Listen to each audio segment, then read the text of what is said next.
Have you ever been so overwhelmed that you just started crying, but if someone were to ask you what was wrong, you wouldn't really be able to give them an answer? I have. There have been many times in my life where I was just sobbing because I felt so frustrated and so overwhelmed and so completely unable to say what I actually wanted or what I was actually feeling. And it wasn't because I didn't have an answer. It's just that somewhere along the way, I learned that certain answers were easier to give than others. Sometimes it just felt easier to cry than to say, I'm angry. And it felt easier to say, I'm overwhelmed than it did to say, I don't want to do this. And it felt easier to convince myself that something wasn't a big deal than to admit, actually, this is not okay with me. And I don't think I'm alone in that. From the time that we're little, we start learning what gets us approval and what doesn't. We learn what makes us easy to love and easy to get along with and easy to be around. And for those of us who grew up socialized as girls, a lot of those lessons can be incredibly contradictory. Be confident, but don't be full of yourself. Speak up for yourself, but don't be difficult. Have boundaries, but don't be selfish, right? It goes on and on. And after years of trying to navigate all of that, something kind of interesting can happen. We can get so good at filtering ourselves that eventually we don't even realize that we're doing it anymore. Nobody has to tell us not to be angry because the second anger comes up, we tell ourselves that we're overreacting. And nobody has to tell you that your needs come second because we feel guilty when we try to prioritize. And then someday somebody asks you, well, what do you want? And you genuinely don't know. Or you're sitting there crying, knowing that something feels wrong, but you can't find the words for what it is. Or maybe you do know, but you're too terrified of hurting the other person to admit it out loud. So that's what I want to talk about today. Not just emotional suppression and not just anger, but what happens when you've spent so much of your life learning how you're supposed to feel that it becomes difficult to recognize what it is that you're actually feeling? How do we separate our own voice from all of those expectations that we've absorbed over the years? How do we reconnect with the emotions that we've learned to juggle and minimize or explain away? And maybe most importantly, how do we start hearing ourselves again? Because your emotions don't have to be reasonable or convenient or productive or socially acceptable before you're allowed to acknowledge that they're there. And acknowledging does not mean that they get to run your life. It just means that you finally get to hear what they have to say. So let's dive in and figure out how to identify what you're truly feeling and then what to do with it. Welcome to Jotindi, Journey to the Inner Divine, a sacred space for healing energy, emotional release, and soulful transformation.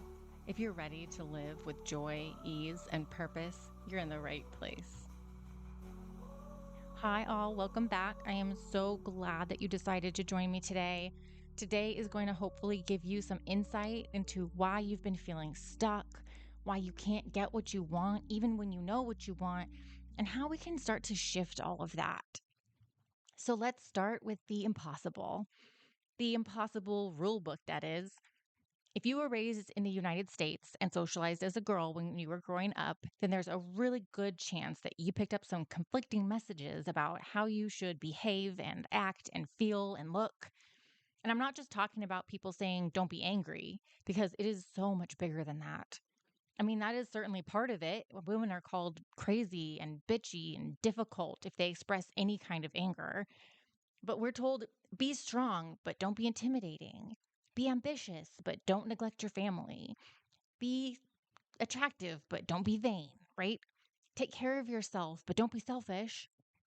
Oh, my favorite one, be sexy, but not slutty. Oh, and while you're at it, don't be a tease. Explain that one to me. Mhm.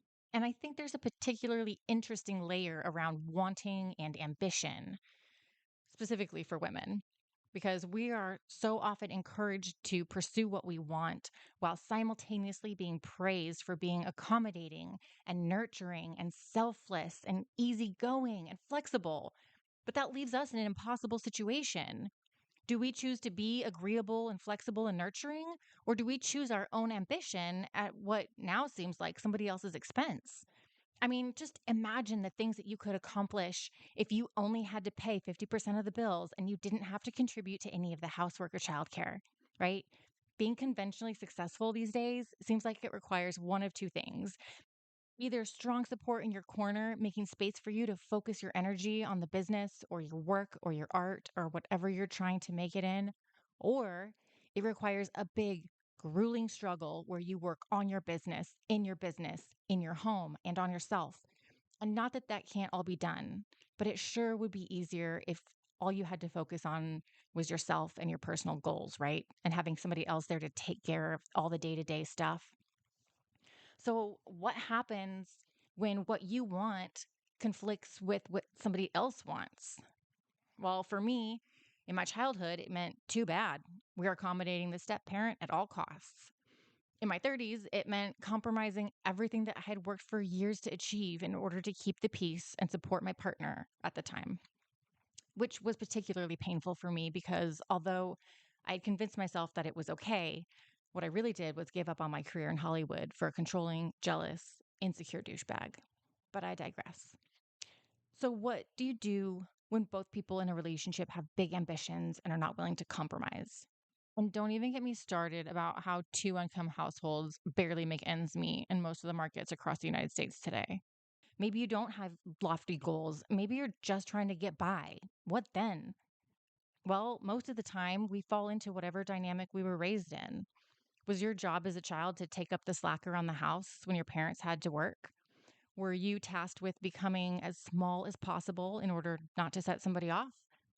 Were you told that children were supposed to be seen and not heard? And I mean, maybe your story doesn't look exactly like these. Maybe yours is staying in a job that you hate, or maybe it's saying yes when every part of you wanted to say no. Maybe it's just putting everyone else's dreams ahead of yours for so long that when someone asks you what you want, you genuinely don't even know anymore. When you are modeled situations like that, or you're flat out told these stories about how you should behave, you start to internalize them and you eventually begin to believe them. And that is sneaky as hell. When you're told repeatedly that big, disagreeable emotions are not acceptable, you don't think things like women aren't supposed to be angry. You think, I'm overreacting. You convince yourself that maybe they're right. You don't think things like my desires aren't important. You think, I don't know what I want. And maybe sometimes I don't know what I want really means I've gotten very good at knowing what everybody else wants from me.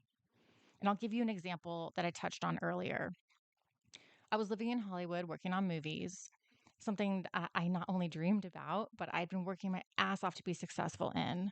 I was offered an opportunity to work on a film in another state, and I was super excited about it because it wasn't just another movie. It was the kind of opportunity that I've been working for years. And the guy I just started seeing didn't want me to go. He wanted me to spend time with him. And he wasn't sure he wanted to wait around for me to come back from my trip, even though it would have only been like 3 weeks. And I was excited about the relationship as well, and I didn't want to ruin it. And then he said the thing that really tipped my scales. He said, You don't need the money. I'll give you as much money as you would make on that movie not to go. So that way you don't have to worry about your bills and we can spend time together. I said yes. And looking back, it wasn't the movie I lost that mattered the most. It was the trust that I started losing in myself. Now, I'm not sharing this because I regret where my life ended up. I've built a life that I'm incredibly grateful for. I'm sharing it because I can see so clearly now that this was never really about a movie. It was about years of conditioning that had taught me that other people's comfort mattered more than my own dreams. And by the end of that relationship, I kept saying I didn't know what I wanted, but that actually wasn't true. What I meant was I stopped trusting myself enough to believe that what I wanted mattered. And I think that's what happens to a lot of us. We don't lose our desires, but we lose confidence in our ability to hear them. And once you say, I don't know enough, you start to believe it. You stop listening to the parts of you that are clear on what they do want and what they don't want, and you start to live in this murky water. Your emotions don't necessarily disappear because you've learned not to express them, they're still there. And then sometimes there's this giant emotional thing happening inside. You're crying and you're anxious and you're irritated with everybody. Maybe you're exhausted or you feel guilty or overwhelmed and you would want everyone to leave you alone. And you're sitting there asking yourself, what the hell is wrong with me? But the truth is, nothing is wrong with you. But that doesn't mean that we can't explore how we can start to feel better. Now, you know that I'm really big on learning how to handle emotions. I've always felt that they should not be ignored or suppressed. And I actually found some science to back that up.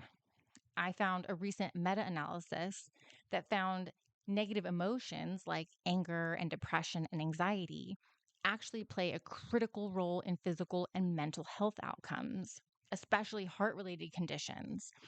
And positive emotions actually have a protective effect. Now, I don't want to scare you because I know that when I was feeling depressed, hearing things like that made me feel like, okay, great. Now, not only am I feeling terrible, but I'm actually harming myself by feeling terrible.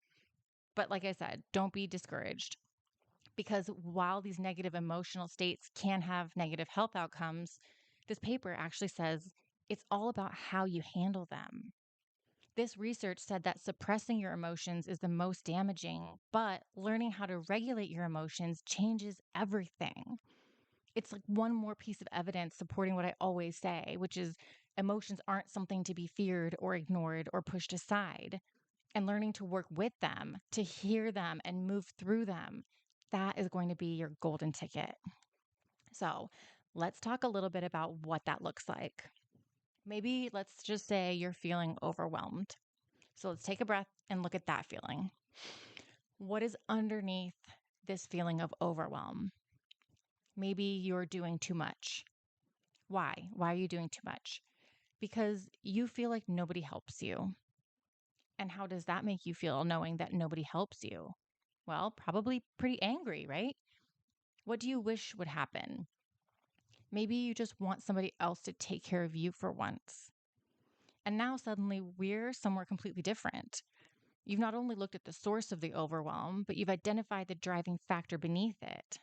And it's something that you can address, something actionable that could potentially ease your overwhelm. Maybe you hire a house cleaner to help you with the chores, or maybe you have a conversation with your family about how you feel when they leave a place a mess and expect you to come pick up the slack. Or maybe you're open and honest with them about how much stress it puts on you and how you're overwhelmed. And maybe they decide to help out a little more. Or maybe they don't, and you start a system where you charge them $1 every time you find socks in the hallway to help pay for the housekeeper. But do you see what just happened there?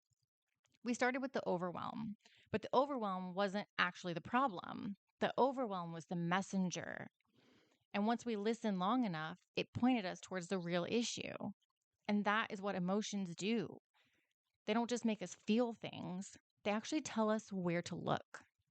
Now, there is a caveat in all of this, and I want to be very clear.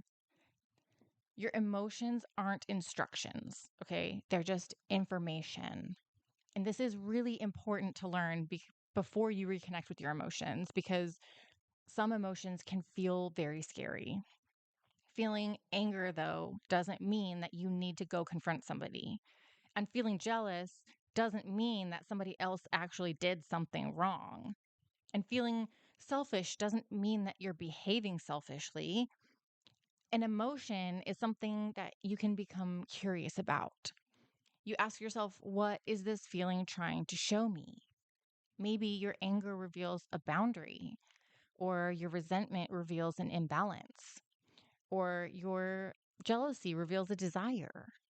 Okay, that then you decide what to do with that information. That's emotional agency rather than suppression or impulsivity. So, if your emotions are just information, then the next question becomes how do we actually hear what it is they're trying to tell us? Because for a lot of us, this is not something that we were taught in school. And a lot of times our parents never taught us this either. And we've gotten really good at explaining away our feelings.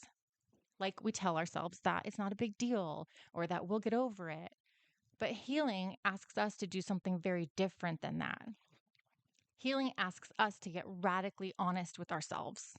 And I want to teach you how to start doing this. But before we do, I need to take a little pressure off. Okay. I'm going to repeat myself a little bit here. Whatever answers come up during this exercise does not mean that you need to make any big life decisions today. You're not deciding whether to leave your job or end your relationship or move across the country. You're simply rebuilding access to information that you may have filtered out. You're going to learn how to hear yourself again. So, the next time something comes up, before asking, what should I do? Try asking yourself, what am I feeling? Then, after that, what am I telling myself that I am supposed to feel? And it's a little bit nuanced, but it is a different question. And then finally, the last question: if nobody would be disappointed, offended, angry, hurt, or inconvenienced by my answer, what would I want? Oof, that last one, that one's going to uncover some shit. And although it would be nice, the goal here is not necessarily to become somebody who always gets what she wants, or never compromises, or never struggles with their conditioning, or anything like that.